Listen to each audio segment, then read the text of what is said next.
hunger, though, usually comes from not having things go so well. I mean, I come from an environment where I had 4 different fathers, and the common denominator I thought at that stage was lack of money, because we had no money for food.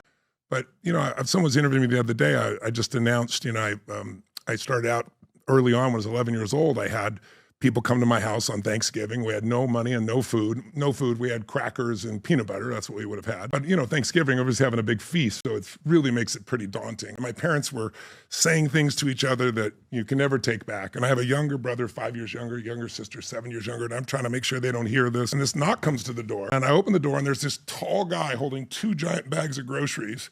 And then on the floor, on the ground, he had this uncooked frozen turkey in a pan that he'd obviously carried up there first. And he said, "Is your father home?" And I'm like, "Just one moment," right? And so I run to get my dad. They're screaming at each other. I said, "The door's for you." He goes, "You answer." I said, "I answered." He has to speak to you. "Who is it?" "I don't know." And I'm just as a little boy, right, 11 years old, just like waiting to see his face, thinking it's going to be the happiest moment in our lives. And my dad opened the door, and he was not a happy man. He said, "We don't take charity." And he just went to slam the door in the guy's face. And the guy had, leaned in slightly, so it hit his shoulder and bounced off. And that made my dad even more frustrated. He said, sir, I said, "I'm just the delivery guy. Everybody has tough times, and somebody knows you're having tough times, and they want you to have a great Thanksgiving with your family." And my father said, "We don't take charity," and went to do it again. And this time the guy, because he leaned in, his foot now got there, and his foot hit the door, and it bounced open. My dad's getting madder.